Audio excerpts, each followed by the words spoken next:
Hello from Barcelona. We're at the European edition of the Digiday Publishing Summit.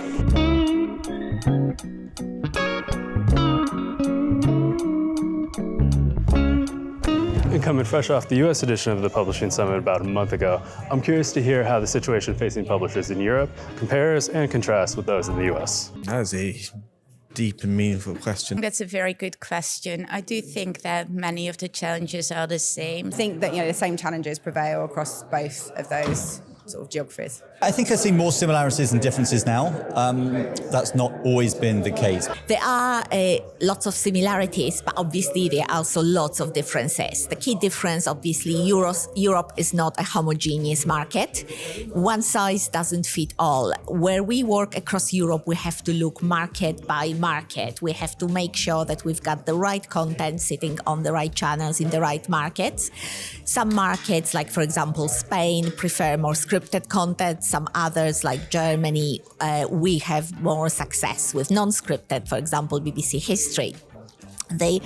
Obviously, localization into language is extremely important. I think, news brands in general, I imagine the trends are quite similar.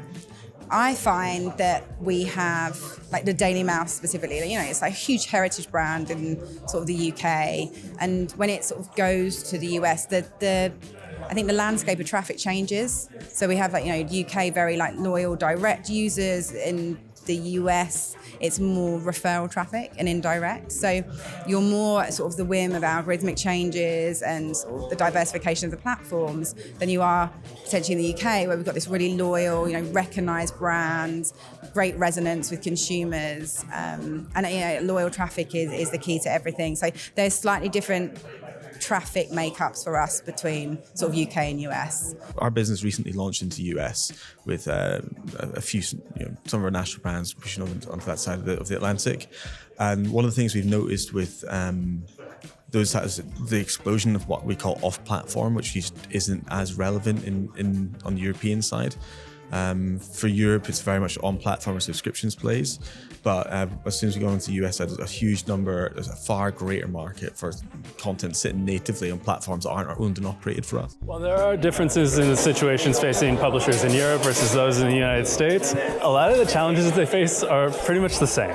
I mean, just look at the challenge board. A lot of the challenges posted here by European publishers in October match the challenges that were posted by US publishers in September. For the Digiday Challenge Board, we asked publishers to write down the top challenges they're facing, and the European publishers did not hold back. The challenges they listed ranged from first-party data to brand safety to using AI to monetizing audiences offsite, though on-site traffic was the clear winner as the most cited struggle. The challenges people are kind of talking about an awful lot here is about traffic, and it's about, OMP, that kind of stuff. I think from an advertising perspective, brand safety is so sweeping, quite generic, that it does have the same impact everywhere. So, from the Olympics and, Paris keyword blocks to now the politics and the election in the US and sort of Trump keyword blocks, they really have a disregard for sort of the value of really great content that is informed and well researched and verified and authentic. One of the main challenges that we face is ensuring that we get fairly compensated for content. And I think from a publisher perspective, it doesn't matter whether you're based here, whether you're based in Sweden, or whether you're based in the US. Everybody wants to make sure that they can continue doing good in-depth journalism. And in order to be able to do so, we need to make sure that our content that we produce is being used transparently and that we are compensated for it fairly. Growth is sort of on everyone's minds and how we can best drive growth. And we know that we're going to have to work in really smart ways in order to do that. We're not going to be able to rely on necessarily a massive news agenda next year. We know that there is the rolling news agenda, but there's not the planned massive events like there was this year in terms of the Olympics, half the population of the world going to the voting polls, and the Euros. And so, we're going to have to think quite smartly about the sort of elements of our toolkit that we can deploy. I think the lessons are, there are some solutions to those things that apply in the US and in Europe as well. And it's about really, really engaging with that audience, really getting to know that audience, understanding what they want, understanding their consumption, and going deep with that audience. So like going really deep with an audience that you really know, and you have great first-party data on that audience, and you understand their consumer habits and what they want out of your publishing is super important, and has always been super important. Digiday's executive editor of news, Seb Joseph, and I kind of couldn't get over how US and European publishers are facing so many of the same challenges. So we had to sit down and talk about it. So coming into this, I was just like, I haven't covered the European publishing market as much. Coming in, I was just like, off US DPS, thinking, am I gonna find things for European publishers are a lot different than for US publishers?